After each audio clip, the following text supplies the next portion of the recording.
Alright guys, my name is Rick and I'm going to be telling you about my experiences shooting my first short film.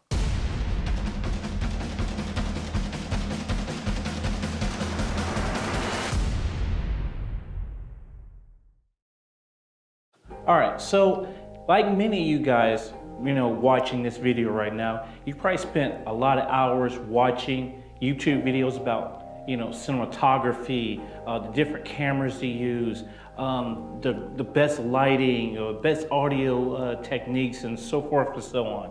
And you probably spent hours and hours just learning so that you could go ahead and film one day.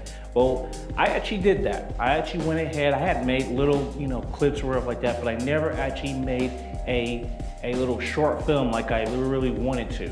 So one day I actually found a couple of actors and boom, we went ahead and made a nice little short film. It was called Games We Play. And I'll put the link in here so you guys can look at it if you want to. But I learned a lot during that experience. One of the first things that I learned shooting this film is that you are never going to be fully prepared for your first time. I mean, you could probably listen to this one piece of advice and shut off this video because this is probably going to be the best advice that you're gonna get. The best way to prepare shooting your first short film is to shoot your first short film. I mean, there's just no way around it, because there's no way you can prepare for your first time doing something that you've never done before. So once you get done with it that first time, boom, the second time it's gonna be so much easier. The third time will be so much easier. The fourth time, fifth, and so forth and so on. And also, it might the first time is actually gonna show you whether or not you actually want to do it again. There's always that little thing.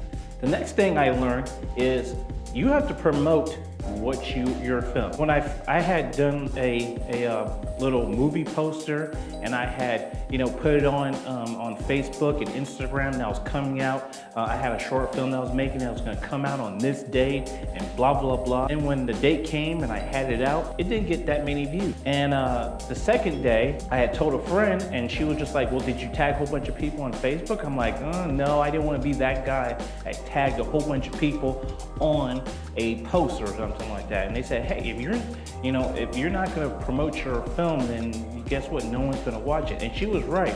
After I tagged everyone on my friends list, everyone started watching it, and now I have 2,000 plus views on it. So that was a good lesson right there, that if you are going to promote your film, then guess what? No one's going to see it. If you don't believe in your film enough to say, "Hey, this is my film," no one's going to promote your film for you. The last thing you want to do is make a film.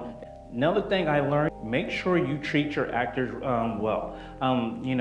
Some actors you have to, really just kind of let them, do their own thing, kind of give them some space or like that. And some actors you have to really kind of, steer into, "Hey, this is what I want you to say and how you want to say it," or something like that. I had two actors that had two different styles in it, so I had to make sure that I treated them not like together or something like that. So that was a very good thing. Speaking with the actors, make sure you're using time management well.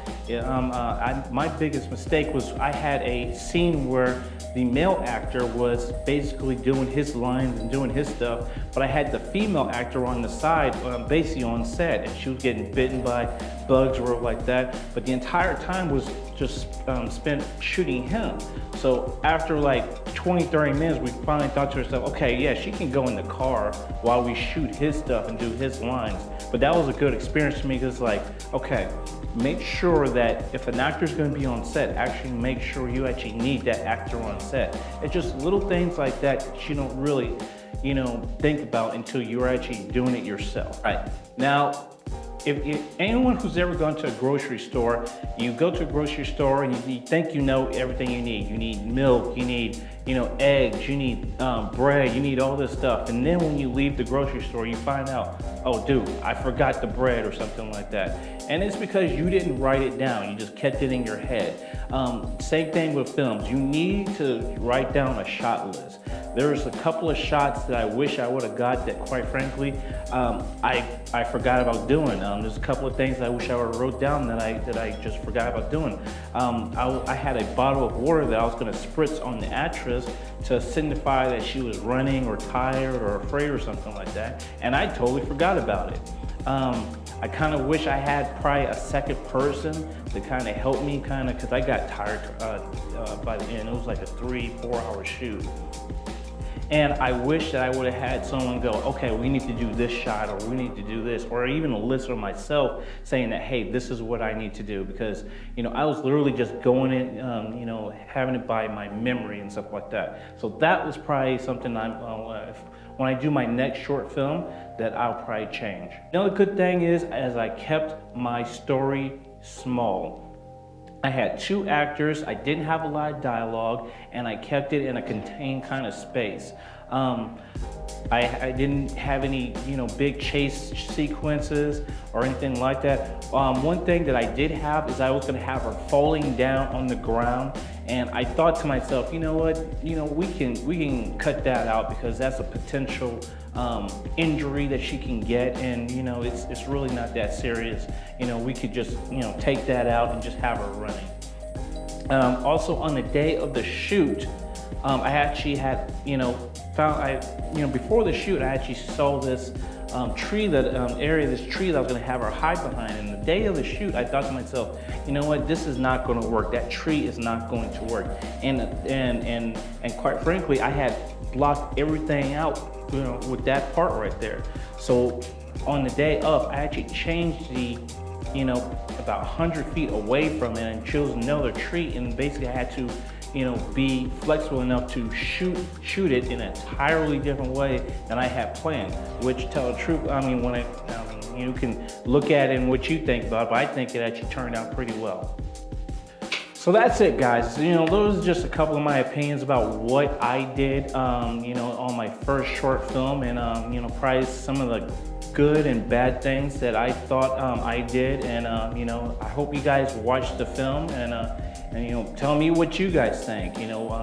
I know there's a couple of mistakes on there that I wish I could take back, but you know what? On your first film, you are not going to like it probably a month later or a year later, which is good, because it means that you are making way better movies than you did when you first did your first film. So thank you guys for watching. Subscribe to my channel. Go ahead and comment, like, subscribe, bell, blah, blah, blah. And see you guys later. Peace.